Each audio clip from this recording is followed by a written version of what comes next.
Hello everyone, how are you all? Welcome to Trinomics and let's study economics over a cup of chai. I hope आप लोगों ने next video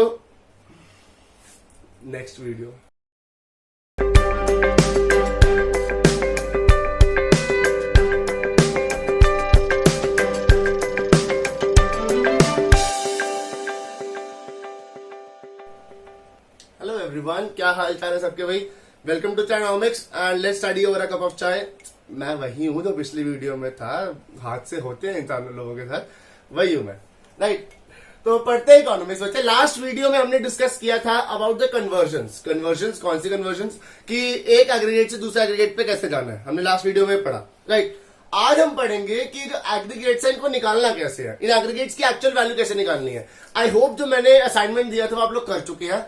जो उसके solutions है उसका जो लिंक है वो आज की वीडियो में डिस्क्रिप्शन में आपको मिल जाएगा। नेक्स्ट, आज जो हम पढ़ने वाले हैं टॉपिक, उसका नाम है ट्रिपल आइडेंटिटी। ट्रिपल आइडेंटिटी का मतलब क्या होता है? But the triple identity refers to the three formulas और the three methods that are used to find out the value of national income. कौन से तीन फॉर्मूलाज, कौन से तीन मेथड बच्चे? सबसे पहला वैल्यू एडेड मेथड, या फिर जिसको हम प्रोडक्शन मेथड के नाम से भी जानते हैं। दूसरा method is the income method और तीसरा method is the expenditure method. These are the three methods जो हम यूज करते हैं नेशनल इनकम की वैल्यू का कैलकुलेट करने के लिए, राइट। तो एक एक करके हम इन तीनों मेथड को पढ़ने वाले हैं। सबसे पहले हम वैल्यू एडेड मेथड को पढ़ेंगे, उसके बाद इनकम मेथड और उसके बाद लास्ट में एक्सपेंडिचर मेथड। तो let us start with the value added method of finding out the national income. So अब हम पढ़ने वाले हैं बच्चे वैल्यू एडेड मेथड। जो हमारा पहला मेथड है नेशनल इनकम निकालने का, value added method, very important method. Value added का मतलब क्या है? What is the meaning of value added? क्या मतलब होता है इससे बच्चे? एग्जाम्पल लेते हैं। लेट्स सपोज एक हलवाई की दुकान पे लड्डू बने, दिन की कॉस्ट है 1500 रुपए और उसको बनाने में लगा बेसन। अब प्लीज ये मत बोलने लग जाना कि चीनी लगी, घी लगा, ये लगा। मैं उसको सबको इग्नोर करके बेसन मान रहा हूँ। इन इंग्रेडिएंट बेसन को ले रहे हैं, कोर इंग्रेडिएंट। तो बेसन लगा जो था 1000 रुपए का। तो वैल्यू कितनी बढ़ गई इसकी? 500। This is the value added. So एक रॉ मटेरियल से जब एक फाइनल गुड बनता है तो रॉ मटेरियल की वैल्यू में जो एडिशन आते हैं उसको हम बोलते हैं value added. Basically what is your laddoo? This is your final good and what is the besan? This is the raw material, the intermediate good,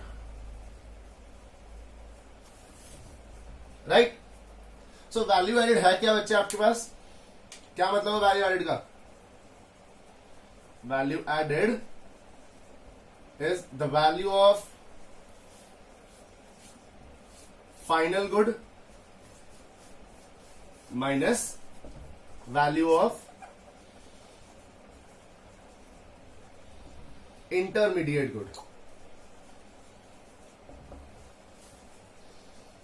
right? Value of final good minus value of intermediate good। तो इन दो goods की जब हम value को subtract करते हैं तो हमें क्या मिलता है? Value added. Is that clear? Now what is value of final good? It is the value of current year's production। मतलब एक साल के अंदर अंदर कितनी प्रोडक्शन हुई है। एक करंट ईयर के अंदर, एक ईयर में कितने यूनिट्स या कितनी प्रोडक्शन की गई है, उसको हम बोलते हैं वैल्यू ऑफ फाइनल गुड। यहाँ जो वैल्यू ऑफ फाइनल गुड ले रहे हैं वो करंट ईयर प्रोडक्शन की ले रहे हैं। मतलब एक साल के अंदर अंदर, एक पीरियड ऑफ टाइम के अंदर कितनी प्रोडक्शन हमने करी है। Is that clear? So basically value of final good में से हम सब्ट्रैक्ट करते हैं वैल्यू ऑफ इंटरमीडिएट गुड को, उसको हम क्या बोलते हैं? Value added. Is that clear बच्चे? अब जो वैल्यू एडेड है बच्चे, वैल्यू एडेड की वैल्यू को हम लिखते हैं GVAMP। ये नया एग्रीगेट सुनाई दिया आपको, बट ये कुछ सुना सुना सा ही है, अभी आगे चल के पता लगेगा आपको है क्या ये एक्चुअल में। फुल फॉर्म बताता हूं, it is gross value added at market price.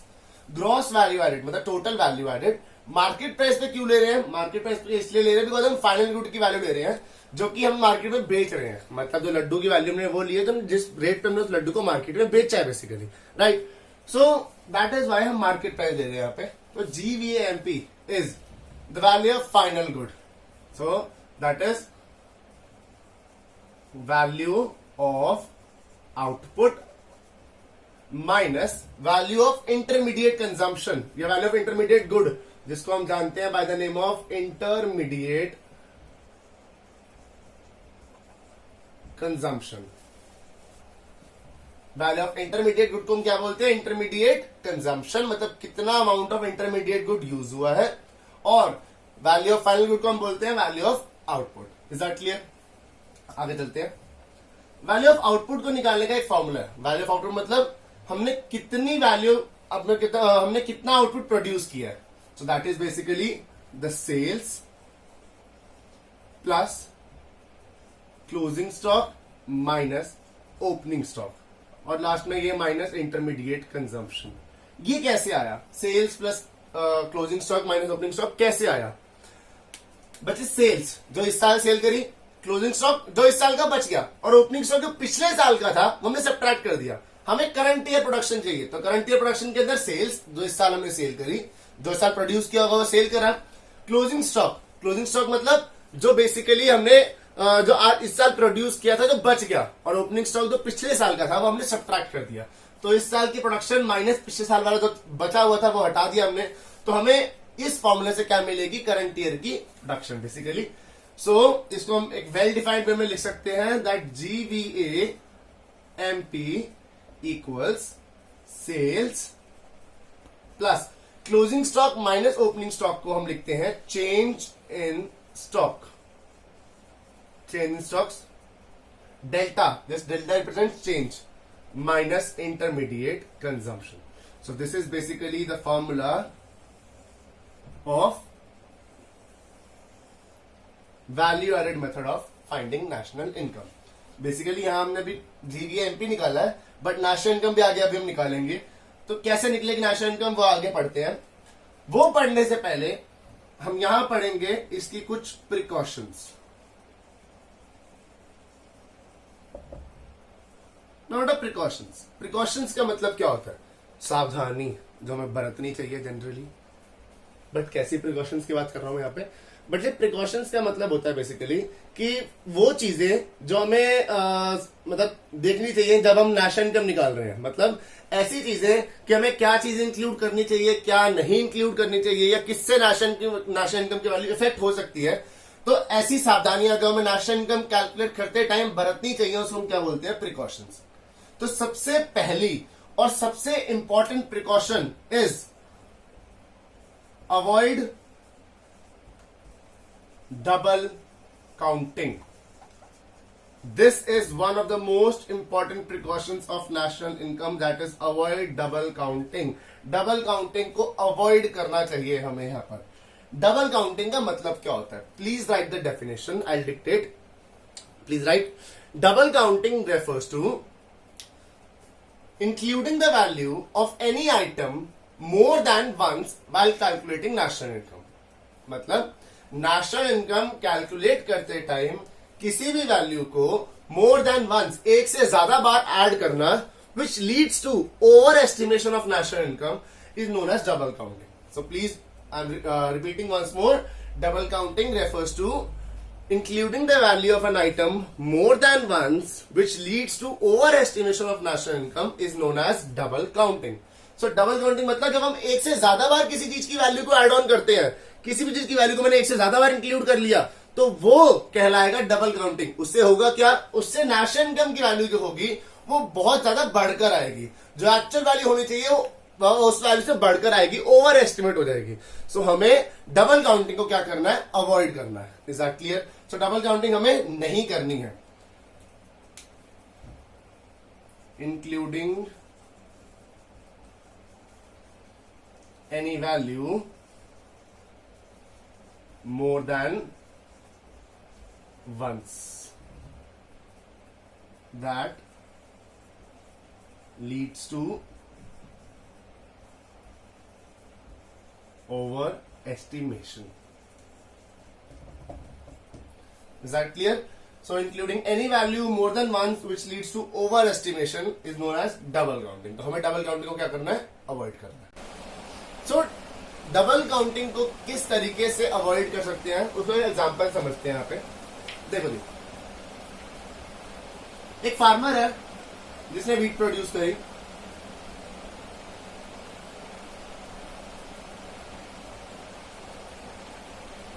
Let's suppose 1000 rupees की वैल्यू ऑफ आउटपुट. ठीक. देन उसने वो व्हीट आगे सेल कर दी मिलर को, जिससे वो क्या बनाएगा? फ्लावर. मिलर ने वो व्हीट प्रोसेस करी और 2000 में सेंड कर दी बेकर को, जो क्या बनाने वाला है? ब्रेड.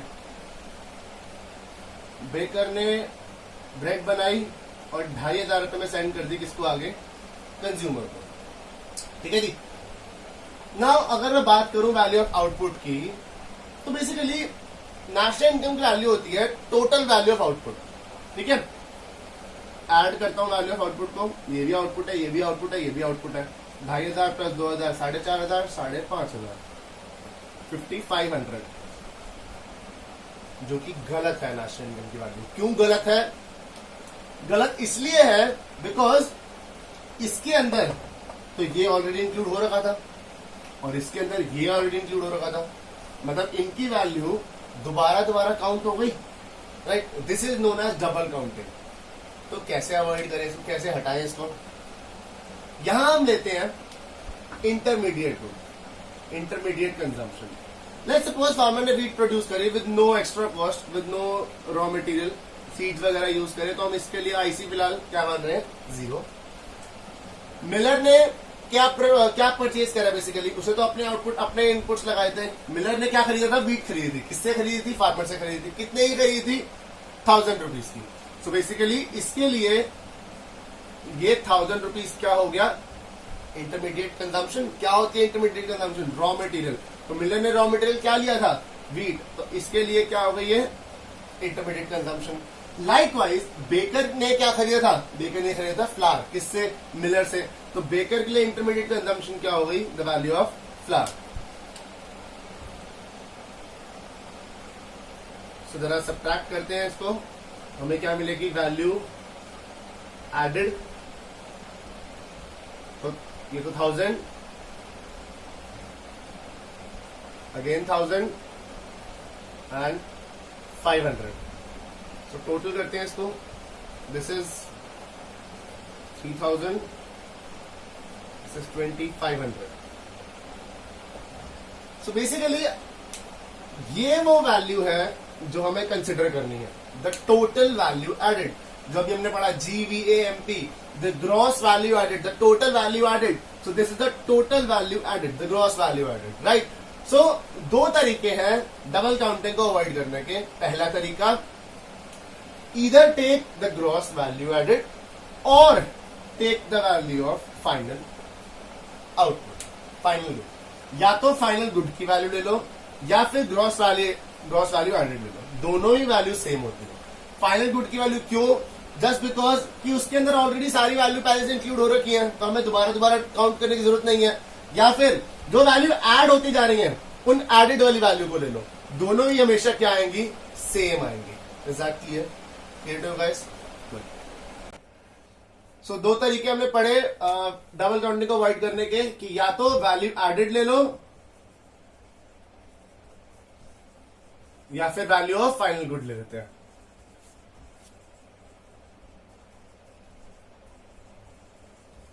ठीक है जी. और डेफिनेटली ये दोनों वैल्यूज क्या थी? इक्वल थी. वैल्यू एडेड को हमने किससे रिप्रेजेंट करा था? GVAMP से. और वैल्यू ऑफ फाइनल गुड हमने क्या पढ़ी थी? फाइनल गुड्स की value, that is gross domestic product at market price. तो basically GVAMP is nothing but an another representation of GDPMP. ये GVAMP GDPMP ही है. बट आपको इस मेथड में, इस वैल्यू एडेड मेथड के अंदर इसको क्या लिखना है, जीवीएमपी लिखना है। ठीक है जी। सो नेशनल इनकम निकालते हैं यहां से, जीवीएमपी जीडीपी के इक्वल है। ग्रॉस से नेट पे जाने के लिए क्या करते थे, माइनस डेप्रिसिएशन, यहां पे वही करेंगे।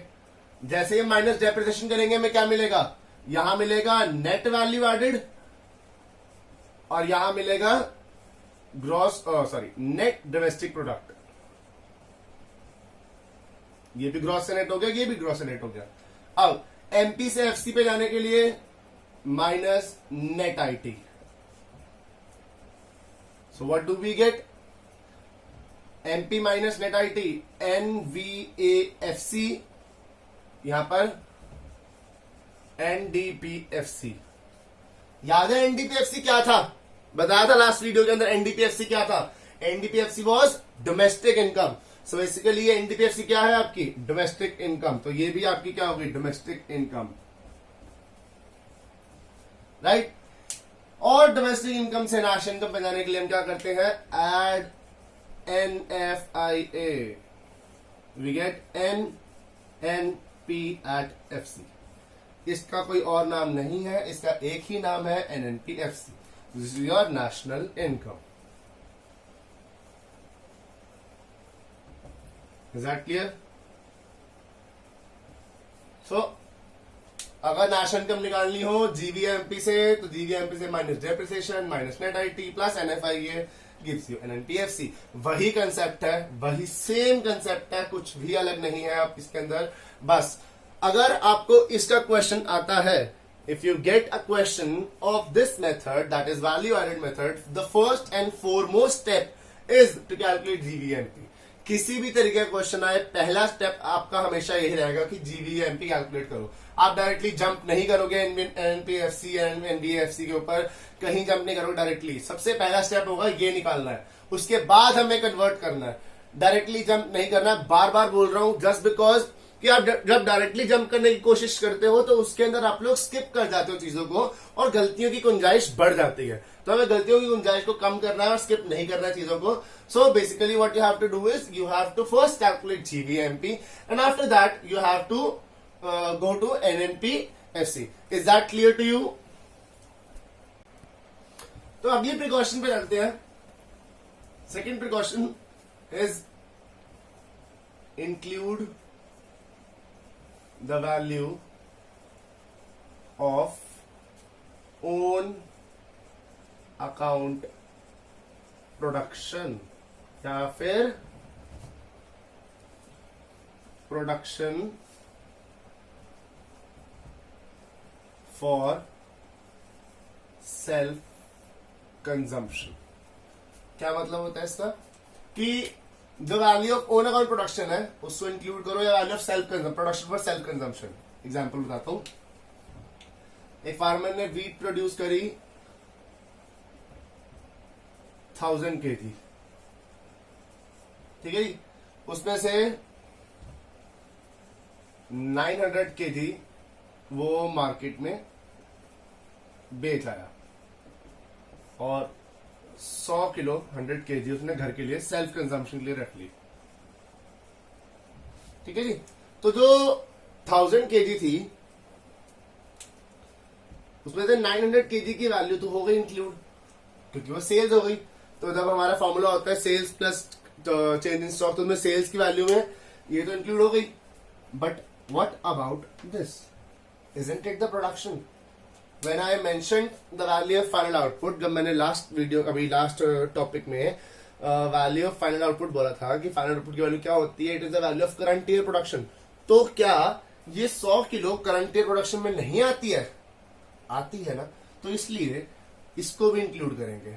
बट प्रश्न क्या आता है, प्रश्न ये आता है कि जो सेल्स हुई है उसकी तो मार्केट वैल्यू है, बट इसकी मार्केट वैल्यू क्या है, क्योंकि ये तो बिकी नहीं, तो हमें नहीं पता कि कितने की बिकेगी, क्या इसकी मार्केट वैल्यू है, तो कैसे इंक्लूड करें इसको। सो इसको इंक्लूड कैसे करेंगे, इसकी इंक्लूड करेंगे हम लोग imputed value. What is imputed value? Expected, मतलब कितनी वैल्यू पे, किस रेट पे ये मार्केट के अंदर बिक सकती है, क्या मार्केट प्राइस चल रहा है तो ये कितने की बिक सकती है, तो इसको भी इंक्लूड किया जाएगा। सो अगर क्वेश्चन के अंदर प्रोडक्शन फॉर सेल्फ कंजम्पशन दिया हुआ है या फिर ओन अकाउंट प्रोडक्शन दी हुई है, तो आप फॉर्मूले के अंदर थोड़े से चेंजेस कर दोगे। क्या कर दोगे? आपके लिए जीवीएमपी का फॉर्मूला बन जाएगा sales plus change in stock plus production for self consumption minus IC. एक ये चीज और ऐड कर दोगे बस आप, राइट। जनरली आपको लिखने की जरूरत नहीं है हर बार फॉर्मूला के अंदर, क्योंकि ये हर बार गिवन नहीं होती है। जस्ट इन केस गिवन हो तो आप इसको फॉर्मूला के अंदर लिख के ऐड ऑन कर लोगे। Is that clear? हमारी तीसरी precaution is exclude the value of. हमारी तीसरी precaution is exclude the value of second hand goods। Second hand goods पता है क्या होते हैं? जो दोबारा बिकते हैं। एक्स ने वाई से खरीदा या एक्स ने न्यू खरीदा, नई कार खरीदी एक्स ने शोरूम से, बाद में वाई को बेच दी, वाई ने आगे जेड को बेच दी। न्यू कब थी? यहाँ पे क्या हो गई है? सेकेंड हैंड हो गई। सेकेंड हैंड, थर्ड हैंड, जो भी। तो बेसिकली इसकी वैल्यू, कार की वैल्यू, जब ये फ्रेशली प्रोड्यूस हुई होगी, जब पहली बार बिकी होगी, तो फ्रेश प्रोडक्शन है, प्रोडक्शन के तौर पे वैल्यू नेशन के अंदर इंक्लूड हो गई। तो again including the value will lead to double counting. That is why we do not include the value of second-hand goods, because when they were produced originally, their value was recorded in the national income. Is that clear? So, national income के अंदर हम एक बार include कर चुके हैं value, इसलिए बार बार include नहीं करेंगे, तो सेकेंड हैंड गुड्स की वैल्यू इंक्लूड नहीं होती है। अब हम लोग करने वाले हैं क्वेश्चन। एक क्वेश्चन प्रैक्टिस करेंगे, एक दो क्वेश्चन प्रैक्टिस करेंगे इसके वैलिडेट मेथड के, और आपको दिखाऊंगा कि किस तरीके से हम लोग करते हैं इसके क्वेश्चन, किस तरीके से क्वेश्चंस किए जाते हैं, राइट। बाकी क्वेश्चन मैं आपको इसके लिए होमवर्क के लिए दूंगा, असाइनमेंट आपको प्रिपेयर करके इसके लिंक में आपको अपलोड कर दूंगा, जिससे आप इसके क्वेश्चंस अपने आप भी कर सकते हो। एग्जैक्टली। हाँ जी बच्चे, तो आप लोग स्क्रीन पे देख पा रहे होंगे, क्वेश्चन आपको शो हो रहा है। क्या करना है आपको निकालना है net value added at factor cost, NVAFC निकालना है, राइट। बोला था मैंने अभी थोड़ी देर पहले कि निकालना कुछ भी हो, आपको सबसे पहले जीवीएमपी ही कैलकुलेट करना है, उसके बाद हम लोग बढ़ेंगे किसी और चीज पे। So first of all you have to calculate GVMP, उसके बाद हम बढ़ेंगे। तो क्या क्या गिवन है आपको? You have been given purchase of raw material 30 lakh rupees, आपको in rupees lakhs value given है, तो 30 lakh. Depreciation 12, sales 200, excise duty 20, opening stock 15, intermediate consumption 48 and closing stock 10 and subsidies 5। Subsidy से गिवन है 5। तो ये चीजें आपको सारी की सारी गिवन है क्वेश्चन के अंदर। तो क्वेश्चन सॉल्व करते हैं हम लोग, अब सॉल्यूशन करते हैं क्वेश्चन का। नाउ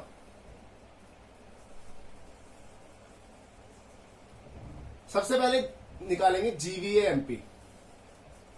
जीवीएमपी फॉर्मूला लिख लेते हैं, sales plus change in stock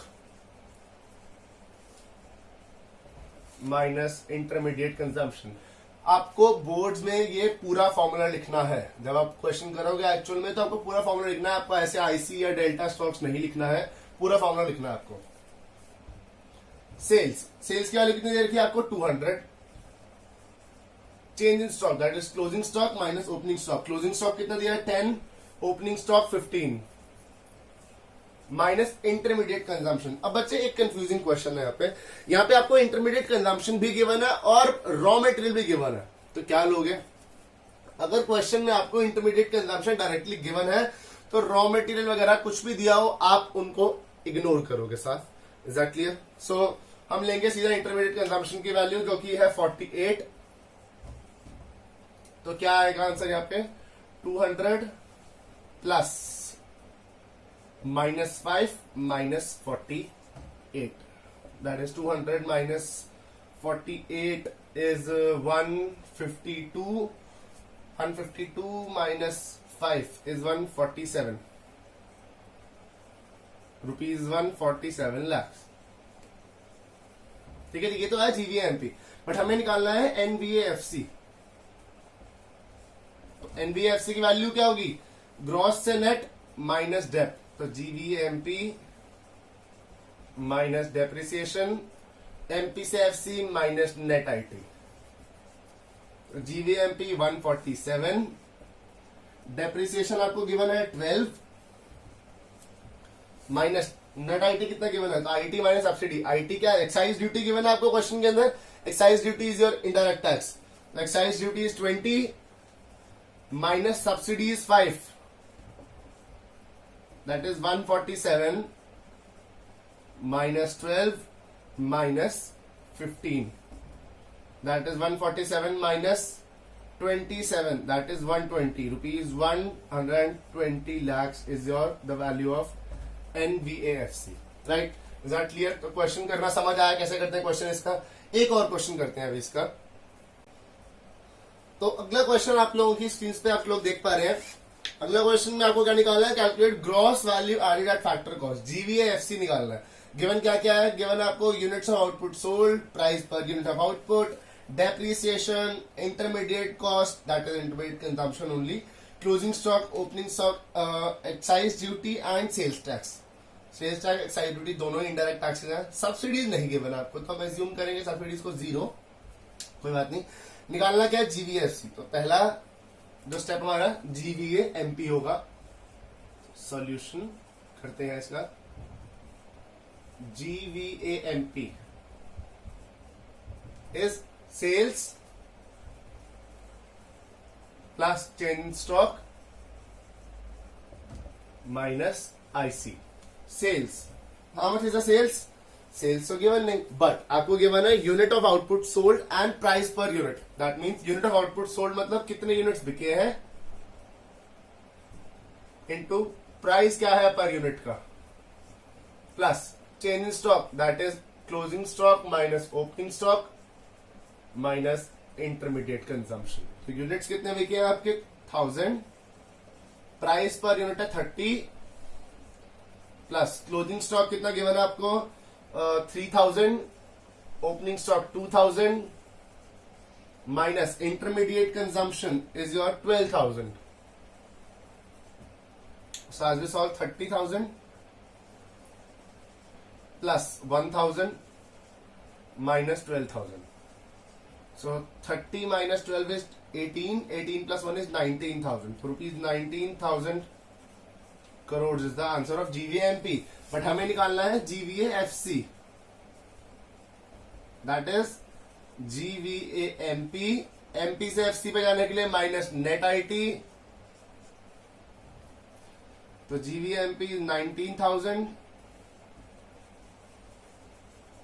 minus net IT में कौन कौन से गिवन? एक्साइज ड्यूटी और subsidies. Excise duty is 2500 and subsidies is sorry sales tax, sorry टू से एक्साइज ड्यूटी और सेल्स टैक्स गिवन है. एक्साइज 25 और सेल्स टैक्स 35. सब्सिडीज नहीं गिवन है तो 0. That is 19,000 minus 6,000, so 13,000 crores is the answer of GVAFC. एक question अभी और करेंगे हम लोग. तो अगला क्वेश्चन आपकी स्क्रीन पे है. अब ये क्वेश्चन थोड़ा अलग है. क्वेश्चन कह रहा है calculate sales from the following data. मतलब आपको इसमें सेल्स निकालनी है. अभी तक जो डेटा था उसमें हमें एनवीएफसी वगैरह जीवीएफसी निकालना पड़ रहा था, मतलब उसमें एग्रीगेट निकालना था. बट अब इसके अंदर हमें क्या निकालनी है? सेल्स, मतलब कॉम्पोनेंट निकालना है, राइट. तो एक ना एक एग्रीगेट आपको क्वेश्चन में जरूर गिवन होगा. देखते हैं क्या क्या गिवन है हमें. सब्सिडीज गिवन है, ओपनिंग स्टॉक गिवन है, क्लोजिंग स्टॉक गिवन है, इंटरमीडिएट कंजम्पशन गिवन है, कंजम्पशन ऑफ फिक्स्ड कैपिटल. क्या होती है कंजम्पशन ऑफ फिक्स्ड कैपिटल? याद है किसी को? डेप्रिसिएशन. बताया था ना डेप्रिसिएशन होती है. प्रॉफिट गिवन है और एनवीएएफसी गिवन है, एग्रीगेट गिवन है एनवीएएफसी, राइट. तो इसको यूज करते हुए निकालेंगे अपना सेल्स. तो करते हैं सॉल्व इसको.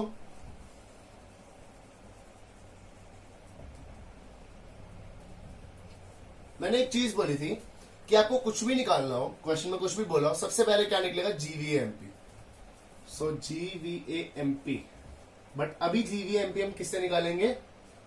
एनवीएएफसी से, जो गिवन है.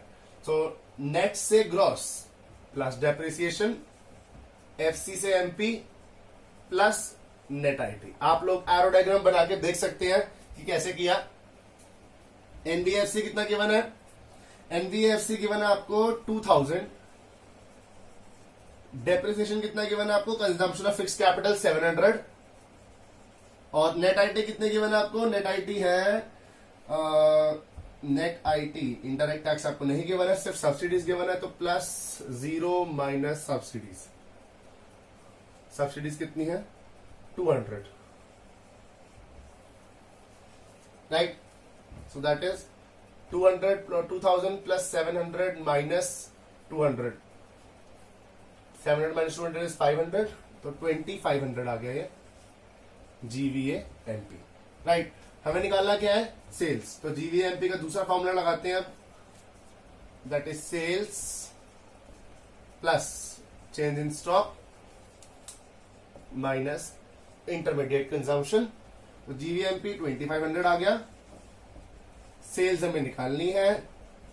Change in stock it's closing minus opening. Closing 600, opening 100। Intermediate consumption 3000।